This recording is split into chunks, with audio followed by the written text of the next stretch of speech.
श्री शिवाय नमस्तुभ्यम। जय श्री कृष्णा। आप सभी का दिन शुभ और मंगलमय हो। आज सावन महीने का 15वां दिन है और 15वें दिन हम सब श्रावण महात्म्य के 15वें अध्याय का श्रवण करेंगे। भगवान शिव का ध्यान करते हुए आप सब इस अध्याय को सुनिए। सनत कुमार बोले, हे देवेश, मैंने नागों का यह आश्चर्यजनक पंचमी व्रत सुन लिया। अब आप बताएं कि षष्ठी तिथि में कौन सा व्रत होता है और उसकी विधि क्या है। ईश्वर बोले, हे विपेंद्र, श्रावण मास के शुक्ल पक्ष में षष्ठी तिथि को महामृत्यु का नाश करने वाले सुपौदन नामक शुभ व्रत को करना चाहिए। शिवालय में अथवा घर में ही प्रयत्न पूर्वक शिव का पूजन करके सुपौदन का नैवेद्य उन्हें विधि पूर्वक अर्पण करना चाहिए। इस व्रत के साधन में आम्र का लवण मिलाकर शाक और अनेक पदार्थों के नैवेद्य अर्पित करें। साथ ही ब्राह्मण को वायन प्रदान करें। जो इस विधि से व्रत करता है उसे अनंत पुण्य मिलता है। इस प्रकरण में लोग एक प्राचीन कहानी सुनाते हैं जो इस प्रकार से है। प्राचीन समय में रोहित नामक एक राजा था। काफी समय बीतने के बाद भी उसे पुत्र रत्न की प्राप्ति नहीं हुई। तब पुत्र की अभिलाषा में उस राजा ने अत्यंत कठोर तप किया। ब्रह्मा जी ने राजा से कहा, तुम्हारे प्रारब्ध में पुत्र नहीं है। तब भी पुत्र की लालसा में वह राजा अपनी तपस्या से जरा भी विचलित नहीं हुआ। इसके बाद राजा तपस्या करते करते संकटग्रस्त हो गए। तब ब्रह्मा जी ने पुनः प्रकट हुए और कहने लगे, मैंने आपको पुत्र का वर तो दे दिया है, लेकिन आपका यह पुत्र अल्पायु होगा।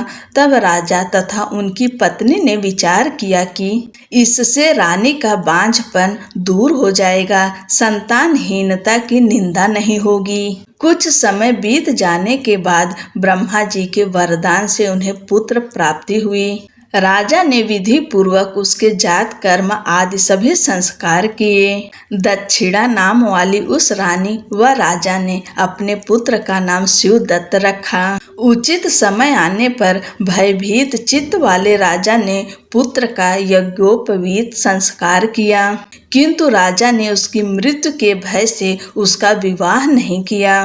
तदंतर 16वें साल में उनका पुत्र शिवदत्त मृत्यु को प्राप्त हो गया। तब ब्रह्मचारी की मृत्यु का स्मरण करते हुए राजा को बहुत चिंता होने लगी कि जिन लोगों के कुल में कोई ब्रह्मचारी मर जाए तब उनका कुल खत्म हो जाता है और वह ब्रह्मचारी भी दुर्गति में पड़ जाता है। सनत कुमार बोले, हे देव, हे जगन्नाथ, इसके दोष निवारण का उपाय है या नहीं?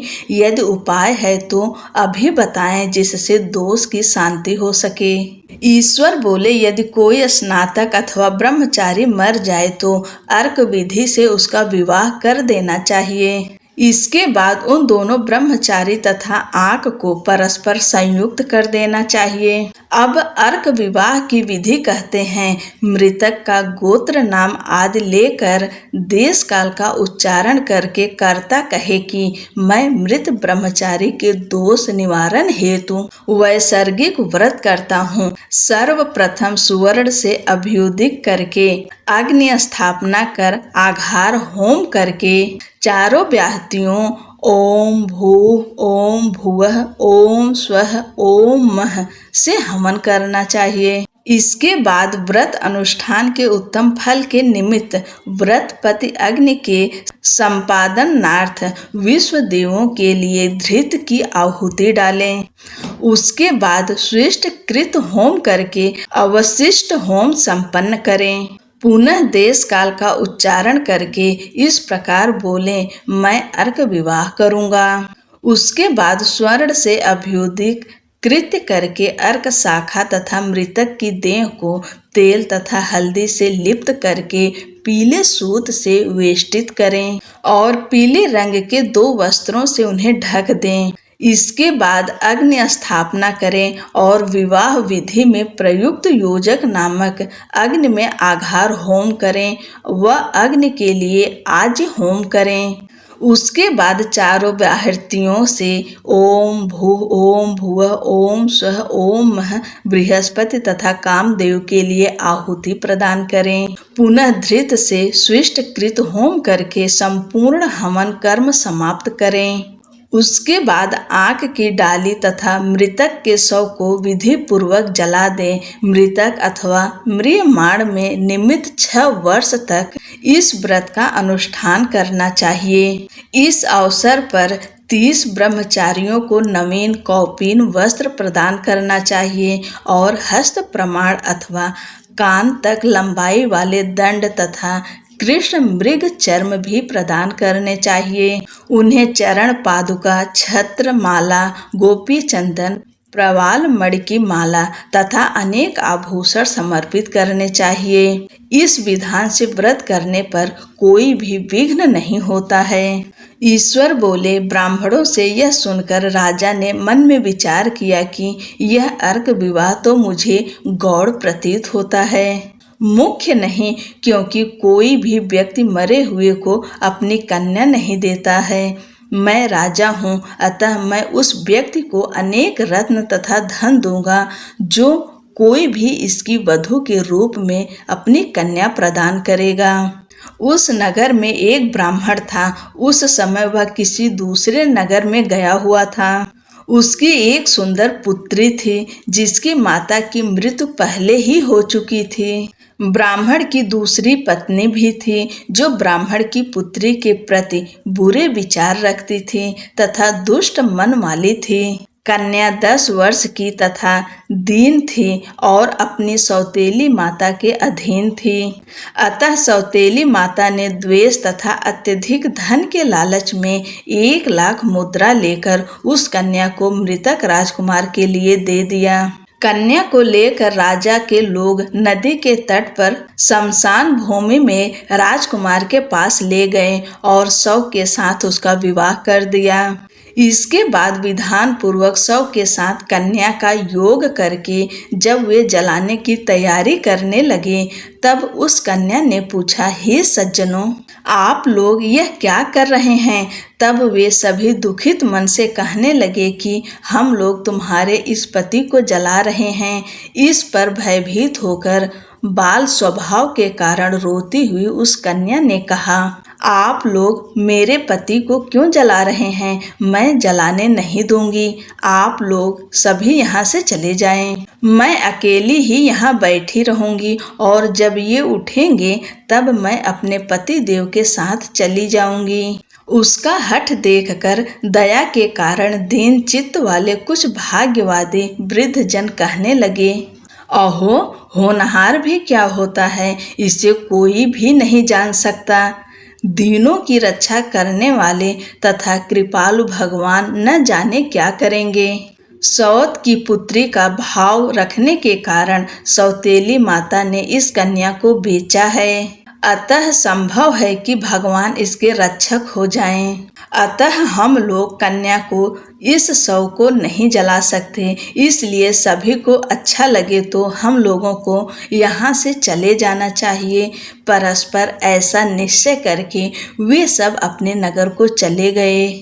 बाल स्वभाव के कारण यह सब क्या है इसे न जानती हुई भय से व्याकुल वह कन्या एकमात्र शिव तथा पार्वती का स्मरण करती रही। उस कन्या के स्मरण करने से सब कुछ जानने वाले तथा दया के पूर्ण हृदय वाले शिव पार्वती शीघ्र ही वहां आ गए। नंदी पर विराजमान उन तेज निधान शिव पार्वती को देखकर उन देवों का न जानती हुई भी उस कन्या ने पृथ्वी पर दंड की भांति पड़कर प्रणाम किया। तब उसे आश्वासन प्राप्त हुआ कि पति से तुम्हारे मिलने का समय अब आ गया है। तब कन्या ने कहा कि मेरे पति अब जीवित नहीं होंगे। उसके बाल भाव से प्रसन्न तथा दया से परिपूर्ण शिव पार्वती ने कहा कि तुम्हारी माता ने सुपौदन नामक व्रत किया था। उस व्रत का फल संकल्प करके तुम अपने पति को प्रदान करो। तुम कहो कि मेरी माता के द्वारा जो सुपौदन नामक व्रत किया गया है उसके प्रभाव से मेरे पति जीवित हो जाएं। तब कन्या ने वैसा ही किया और उसके परिणाम स्वरूप शिवदत्त जीवित उठ खड़ा हो गया। उस कन्या को व्रत का उपदेश देकर शिव तथा पार्वती अंतर्ध्यान हो गए। तब शिवदत्त ने उस कन्या से पूछा, तुम कौन हो और मैं यहाँ कैसे आ गया हूँ? तब उस कन्या ने उसे वृत्तांत सुनाया और रात हो गई। प्रातः होने पर नदी के तट पर गए लोगों ने राजा को वापस आकर कहा कि हे राजन, आपका पुत्र व पुत्रवधू नदी के तट पर स्थित हैं। विश्वस्त लोगों से यह बात सुनकर राजा बहुत खुश हुआ। वह हर्ष भेरी बजवाते हुए नदी के तट पर गया। सभी लोग प्रसन्न होकर राजा की प्रशंसा करने लगे। वह बोले, हे राजन, मृत्यु के घर गया हुआ आपका पुत्र पुनः लौट आया है। इस पर राजा पुत्र वधू की प्रशंसा करने लगे और बोले कि लोग मेरी प्रशंसा क्यों कर रहे हैं? प्रशंसा के योग्य तो यह वधू है। मैं तो भाग्यहीन तथा अधम हूँ। धन्य और सौभाग्यशालिनी तो यह पुत्र वधू है, क्योंकि इसी के पुण्य प्रभाव से मेरा पुत्र जीवित हुआ है। इस प्रकार अपनी पुत्र वधू की प्रशंसा करके राजा ने दान तथा सम्मान के साथ श्रेष्ठ ब्राह्मणों का पूजन किया और ग्राम से बाहर ले जाए गए मृत व्यक्ति के पुनः ग्राम में प्रवेश कराने से संबंधित शांति की विधि को ब्राह्मणों के निर्देश पर विधि पूर्वक संपन्न किया। हे वत्स, इस प्रकार मैंने आपसे यह सुपौदन नामक व्रत कहा। इसे 5 वर्ष तक करने के अनंतर उद्यापन करना चाहिए। पार्वती तथा शिव की प्रतिमा का प्रतिदिन पूजन करना चाहिए और प्रातःकाल आम के पल्लवों के साथ चरु का होम करना चाहिए। साथ ही नैवेद्य तथा वायन अर्पित करना चाहिए। मनुष्य यदि व्रत की बताई गई इस विधि के अनुसार आचरण करे तो वह दीर्घजीवी पुत्र प्राप्त करके मृत्यु के बाद शिवलोक जाता है। इस प्रकार श्री स्कंद पुराण के अंतर्गत ईश्वर सनत कुमार संवाद में श्रावण मास महात्म्य में सुपौदन षष्ठी व्रत कथन नामक 15वां अध्याय पूर्ण हुआ। बोलो भगवान भोलेनाथ की जय, माता पार्वती की जय।